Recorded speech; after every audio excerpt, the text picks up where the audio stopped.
DCB മീഡിയയുടെ പുതിയൊരു വീഡിയോയിലേക്ക് സ്വാഗതം. ഇന്ന് ജൂലൈ 5 ഞായർ.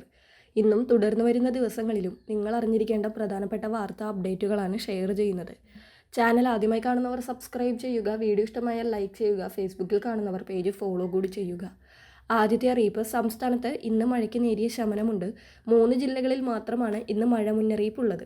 കാസർഗോഡ്, കണ്ണൂർ, കോഴിക്കോട് എന്നീ ജില്ലകളിലാണ് യെല്ലോ അലർട്ട് പ്രഖ്യാപിച്ചിരിക്കുന്നത്. നാളെ വടക്കൻ കേരളത്തിലും മധ്യ കേരളത്തിലും ശക്തമായ മഴയ്ക്ക് സാധ്യതയുണ്ട്. അടുത്തറിയിപ്പ്, രാജ്യത്തെ വീടുകളിലും സ്ഥാപനങ്ങളിലും ഉൽപ്പാദനക്ഷമതയില്ലാതെ വെറുതെ കിടക്കുന്ന സ്വർണം പ്രയോജനപ്പെടുത്താൻ പരിഷ്കരിച്ച ഗോൾഡ് മോണിറ്റൈസേഷൻ സ്കീം ഉടൻ പ്രഖ്യാപിക്കാൻ കേന്ദ്ര സർക്കാർ ഒരുങ്ങുന്നതായി റിപ്പോർട്ടുണ്ട്. ഇത്തരത്തിൽ വെറുതെ കിടക്കുന്ന സ്വർണം സാമ്പത്തിക വ്യവസ്ഥയുടെ ഭാഗമാക്കുക എന്ന ലക്ഷ്യത്തോടെയാണ് ഗോൾഡ് മോണിറ്റൈസേഷൻ സ്കീം പരിഷ്കരിക്കുന്നത്. അടുത്ത 2 ആഴ്ചക്കുള്ളിൽ ഇത് സംബന്ധിച്ച ഔദ്യോഗിക പ്രഖ്യാപനം ഉണ്ടായേക്കുമെന്നാണ് സൂചന. ഇന്ത്യയുടെ സ്വർണ്ണ ഇറക്കുമതി വൻതോതിൽ കുറയ്ക്കാനും ഡോളറിനെതിരെയുള്ള ഇന്ത്യൻ രൂപയുടെ മൂല്യം ശക്തിപ്പെടുത്താനും ഇത് സഹായിക്കുമെന്നാണ് സർക്കാർ വിലയിരുത്തൽ. പദ്ധതിയുടെ ജനപ്രീതി വർദ്ധിപ്പിക്കുന്നതിനായി രാജ്യത്തുടനീളമുള്ള ജ്വല്ലറികളെ കളക്ഷൻ പാർട്ട്ണർമാരായി ഉൾപ്പെടുത്താനാണ് പുതിയ ഫ്രെയിംവർക്കിൽ ആലോചിക്കുന്നത്. ഇന്ത്യൻ വീടുകളിലുള്ള മൊത്തം സ്വർണത്തിന്റെ വെറും 5% ഇത്തരത്തിൽ മോണിറ്റൈസ് ചെയ്യാൻ സാധിച്ചാൽ വിപണിയിൽ ഏകദേശം 7.5 ലക്ഷം കോടി രൂപയുടെ ലിക്വിഡിറ്റി ഉണ്ടാക്കാൻ സാധിക്കുമെന്നാണ് അനലിസ്റ്റുകളുടെ വിലയിരുത്തൽ. അടുത്തറിയിപ്പ്, സംസ്ഥാനത്തെ ബിസിനസ് സ്ഥാപനങ്ങളെയും അവയുടെ സാമ്പത്തിക വിഭാഗങ്ങളെയും ലക്ഷ്യമിട്ട് വാട്സപ്പ് വഴി പുതിയ രീതിയിലുള്ള സൈബർ സാമ്പത്തിക തട്ടിപ്പ് വ്യാപിക്കുകയാണ്. സ്ഥാപനങ്ങളുമായി സ്ഥിരമായ സാമ്പത്തിക ഇടപാടുകൾ നടത്തുന്ന കസ്റ്റമർമാരായോ സപ്ലയർമാരായോ ഹാക്ക് ചെയ്യപ്പെട്ട വാട്സപ്പ് അക്കൗണ്ടുകൾ ഉപയോഗിച്ചാണ് തട്ടിപ്പുകാർ വലവിരിക്കുന്നത്. അക്കൗണ്ട്സ് വിഭാഗത്തിലേക്ക് അക്കൗണ്ട് സ്റ്റേറ്റ്മെന്റ് എന്ന പേരിൽ VBS പോലുള്ള അപകടകരമായ എക്സ്റ്റൻഷനുകളോടുകൂടിയ സ്ക്രിപ്റ്റഡ് ഫയലുകൾ വാട്സപ്പ് വഴി അയച്ചു നൽകുന്നതാണ് ഇവരുടെ രീതി. ഈ ഫയലുകൾ തുറക്കുന്നതോടെ സ്ഥാപനത്തിലെ കമ്പ്യൂട്ടറുകളിൽ മാൽവെയറുകൾ ഇൻസ്റ്റാൾ ചെയ്യപ്പെടുകയും സിസ്റ്റത്തിന്റെ പൂർണ്ണ നിയന്ത്രണം തട്ടിപ്പുകാർ കൈക്കലാക്കുകയും ചെയ്യും. ഇത്തരം തട്ടിപ്പുകളിൽ പെടാതിരിക്കാൻ ബിസിനസ് സ്ഥാപനങ്ങളും പൊതുജനങ്ങളും കർശനമായ മുൻകരുതലുകൾ എടുക്കേണ്ടതാണ്. അടുത്തറിയിപ്പ്, മുൻഗണനാ റേഷൻ കാർഡുകളുടെ മാനദണ്ഡങ്ങൾ പുതുക്കി നൽകാൻ സിവിൽ സപ്ലൈസ് കമ്മീഷണർക്ക് നിർദ്ദേശം നൽകിയിരിക്കുകയാണ് ഭക്ഷ്യവകുപ്പ് മന്ത്രി അനൂപ് ജേക്കബ്.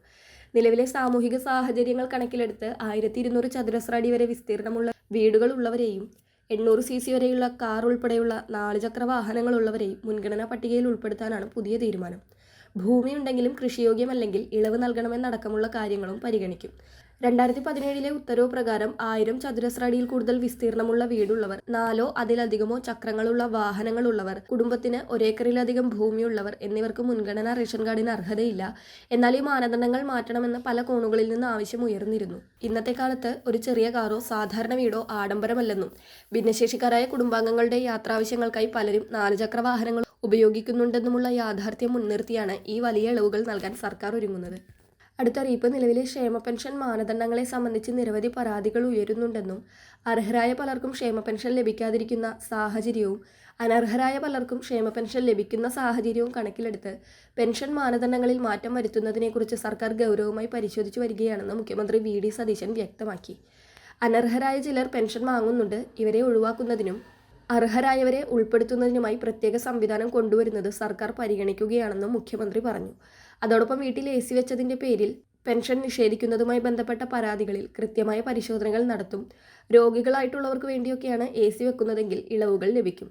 അതേസമയം ക്ഷേമ പെൻഷൻ 3000 രൂപയാക്കി ഉയർത്തുമെന്നത് UDFന്റെ തിരഞ്ഞെടുപ്പ് വാഗ്ദാനങ്ങളിൽ ഏറ്റവും പ്രധാനപ്പെട്ട ഒന്നായിരുന്നു. ഇത് ഉടനെ നിറവേറ്റുമെന്നും കാലതാമസം ഉണ്ടാക്കില്ലെന്നും സർക്കാർ വ്യക്തമാക്കിയിരിക്കുകയാണ്. വളരെ പ്രധാനപ്പെട്ട ഈ വാർത്താ അപ്ഡേറ്റുകൾ മറ്റുള്ളവർക്ക് കൂടി ഷെയർ ചെയ്യുക.